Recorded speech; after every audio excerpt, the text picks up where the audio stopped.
welcome to our channel. If you are new, thank you so much for joining.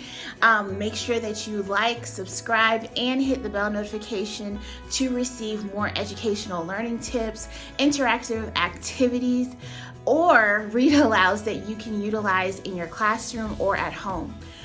For those of you who are returning, hey, let's get into it. This particular activity that I am going to present to you guys is one of the resources that I have found that really helps with my student clients and also helps give me a baseline of what they know and what we need to work on, especially when it comes to reading comprehension.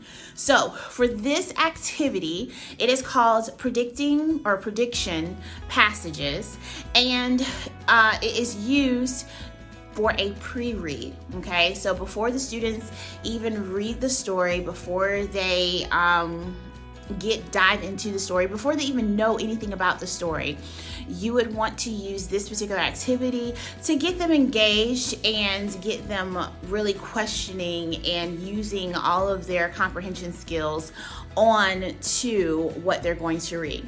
So with this prediction passages, you would either utilize a picture book. It depends on the grade level. Let me just start there. It depends on the grade level. You can use, I used a chapter book with one of my clients, recent clients, but you can use a regular just storybook, picture book if they are younger. If you want to do it as a whole group activity, you can. You can also use it as a chapter book, and you don't have to do the whole entire, and I'll talk more about it, but you don't have to use the whole entire book, especially if it's a chapter book. You may want to use just chapter 1 or chapter 2, or go through the whole entire process of what everything is. But if you do use prediction passages, this is just a disclaimer, you do not have to use the whole entire book. Again, this is an engagement activity. This is a pre-read activity.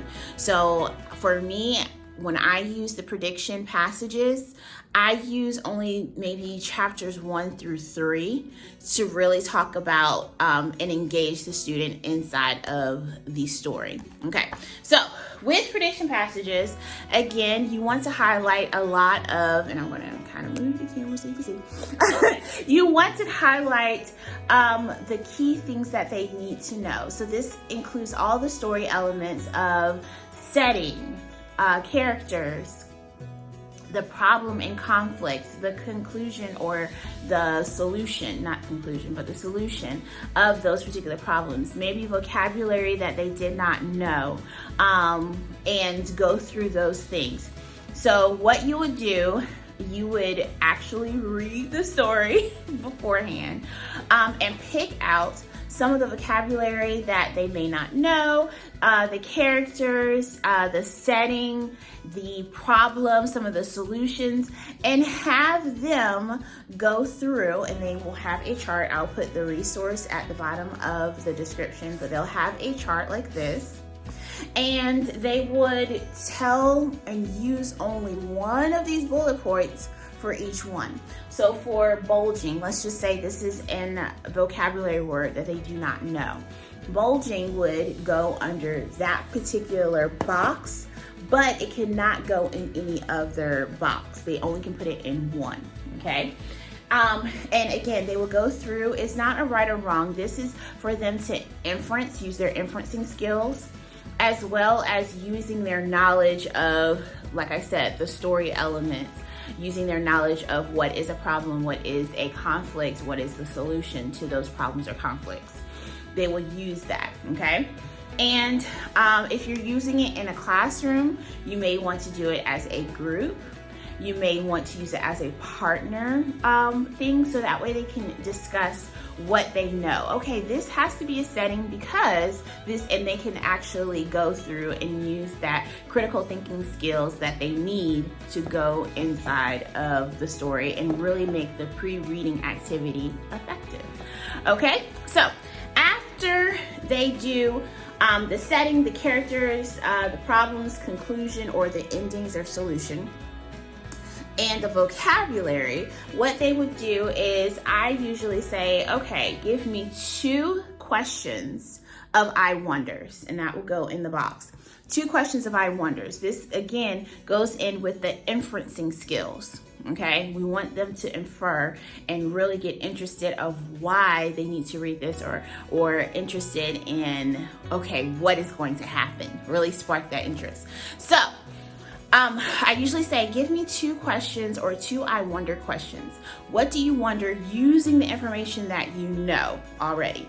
What do you wonder is going to happen? A lot of times, like I've had my client recently say, well, I wonder why there's no more bullying during the school day. That is a good question. Use what we already have or what we know on the board to really use and create that question, okay? And really think about it. And then after they do the questions, I have them summarize. Wait, you didn't even finish the story. How can you summarize? Summarize or give a gist of what they think, again, this is prediction, what they think all of this is going to happen. Using all of this information, summarize what do you think is going to happen in the story of what we're going to read. I only did chapters 1 and 2 of this particular book. So what do you think is going to happen? Well, maybe, somebody puts a hole in a jacket, and then he was thrown by the bully, and then the teacher or Mike Hammerhead said no more bullying for the school day. This might be their summary. If you were doing it as a class, again, have that discussion with different summaries and ask them to read their summaries out loud. That way you can see, okay, this point of view, there's another skill, reading comprehension skill. This point of view may be different from this point of view. Or we can compare and contrast the different points of view. Oh, you thought that the bullying probably ended in the morning or ended before the school day even started. Maybe the hole in the shirt, in the leather jacket was an accident, or, you can have that rich discussion within the classroom, especially if you have either a small group or you're using this activity for a classroom discussion activity.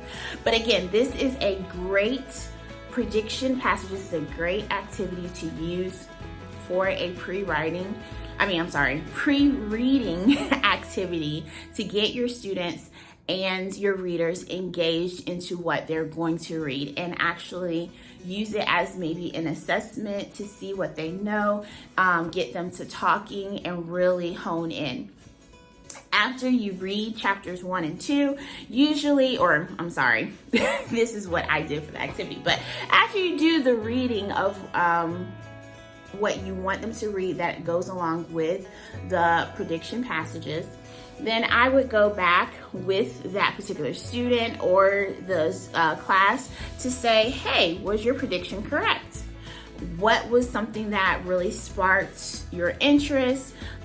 Maybe talk about what was surprising to you, what you didn't know. Do you know the vocabulary now using those context clues that you read in the story? Have that other rich discussion and go back to the prediction passages. So I would even keep this up here during that whole length of time that you are reading and after the reading to talk about it and have that discussion with my students. So that's what I do. This again is a great activity that I use with my clients and also use in the classroom as well.